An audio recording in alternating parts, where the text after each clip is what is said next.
রাজনীতি বিশ্লেষক ডাক্তার জাহিদুর রহমানকে নিয়ে একাত্তা হয়েছেন প্রবাসী সাংবাদিক ইলিয়াস হুসাইন এবং online activist Pinaki Bhattacharya.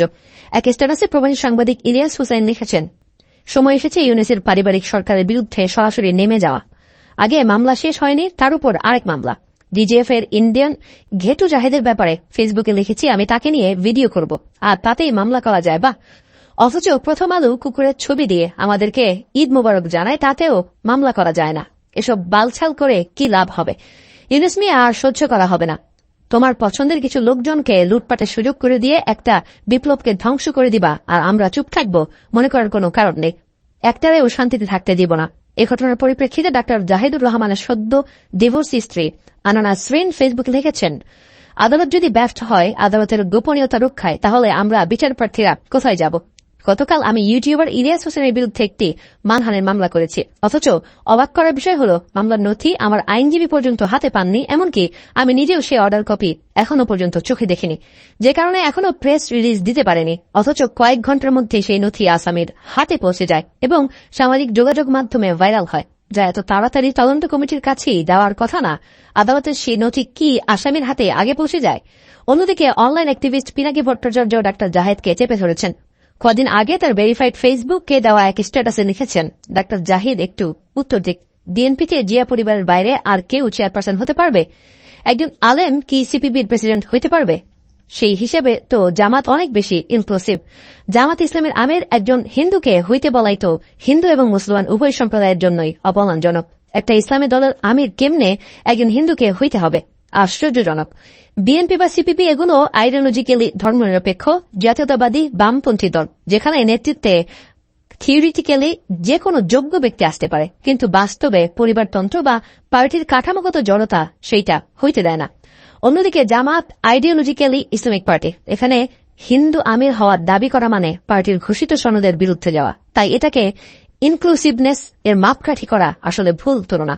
Inclusiveness মানে হচ্ছে ভেতরের সিদ্ধান্ত গ্রহণ প্রক্রিয়ায় ভিন্নমত বা বহুত্ববাদ কতটা জায়গা পাচ্ছে। বিএনপি বা সিপিবির ক্ষেত্রে নেতৃত্ব পরিবার কেন্দ্রিক বা নির্দিষ্ট ব্লক দিয়ে নিয়ন্ত্রিত। বিএনপিতে জিয়া পরিবারের বাইরে কাউকে চেয়ারপারসন বানানো সম্ভব হয়নি। এমনকি অস্থায়ী পরিস্থিতিতেও, যেমন খালেদা জিয়া জেলে থাকাকালে, তারেক রহমানের হাতেই লিডারশিপ থেকেছে। যদি জামাতকে হিন্দু আমির না দিতে পারার কারণে এক্সক্লুসিভ বলা হয়, তবে বিএনপিকেও প্রশ্ন করতে হবে, মুসলমান সংখ্যাগরিষ্ঠ দেশে কেন কোন হিন্দু বা বৌদ্ধকে কখনো দেশের প্রেসিডেন্ট বা দলের চেয়ারপারসন করা হয়নি? একটা ইসলামী দলের আমির হিন্দু না হতে পারাটা আদর্শগতভাবে যৌক্তিক, কিন্তু তথাকথিত সেকুলার জাতীয়তাবাদী বা বাম দলগুলোর নেতৃত্বে কেন পারিবারিক রাজতন্ত্র কায়েম থাকবে, সেটাই আসল প্রশ্ন। রাজনীতি বিশ্লেষক ডাক্তার জাহিদুর রহমান তার ফেসবুক পেজে লিখেছেন, আমার প্রাক্তন স্ত্রীর সাম্প্রতিক কর্মকাণ্ড প্রসঙ্গে।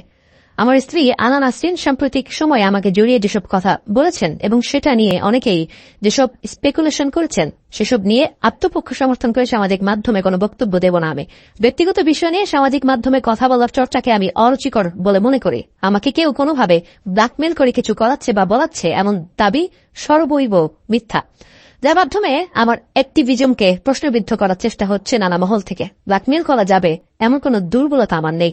গত 17 সেপ্টেম্বর আমি আমার স্ত্রীকে ডিভোর্সের নোটিশ পাঠিয়েছি, যা সাম্প্রতিক উদ্ভূত পরিস্থিতির কারণে নয়। দীর্ঘদিন থেকে এমন পরিস্থিতিতে ছিলাম আমরা।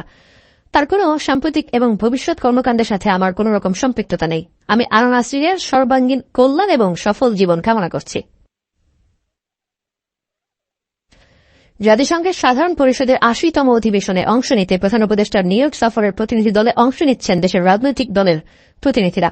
গত বুধবার এক সংবাদ সম্মেলনে পররাষ্ট্র উপদেষ্টা জানান, প্রতিনিধি দলে অংশ নেবেন বিএনপির মহাসচিব মির্জা ফখরুল ইসলাম আলমগীর ও বিএনপির ভারপ্রাপ্ত চেয়ারম্যান তারেক রহমানের পররাষ্ট্র বিষয়ক উপদেষ্টা হুমায়ুন কবির, জামাত ইসলামের নায়েবে আমির সৈয়দ আবদুল্লাহ মোহাম্মদ তাহের এবং জাতীয় নাগরিক পার্টি বা এনসিপির সদস্য সচিব আখতার হোসেন।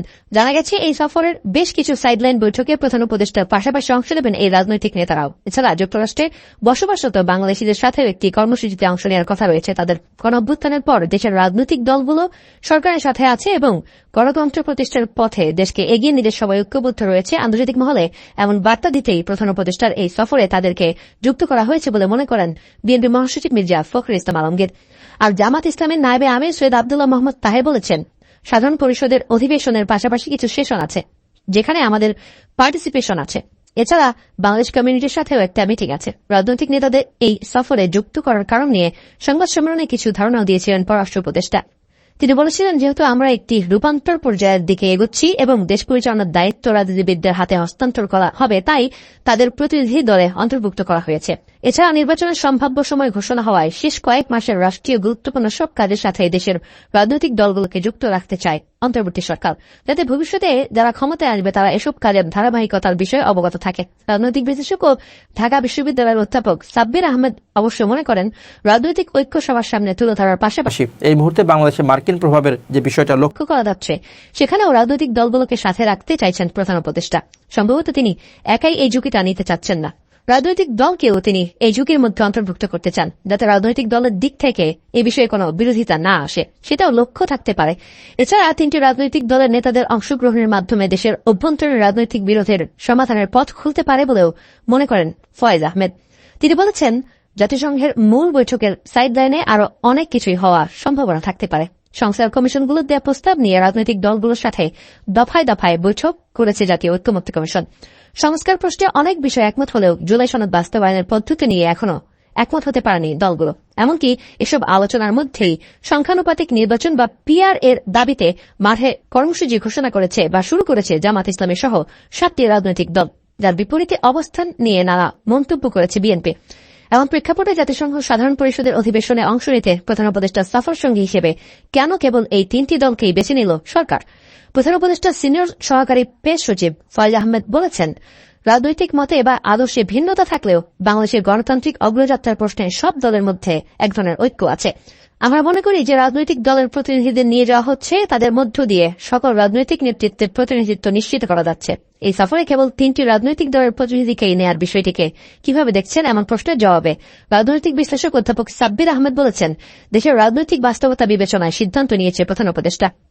আহমেদ বলেন, প্রধান রাজনৈতিক শক্তি হিসেবে বিএনপি ও জামাত আর জুলাইয়ের সামনের সারিতে থাকা ছাত্র প্রতিনিধিদের দল জাতীয় নাগরিক পার্টি বা এনসিপি, এভাবেই হয়তো প্রতিনিধি বাছাই করা হয়েছে।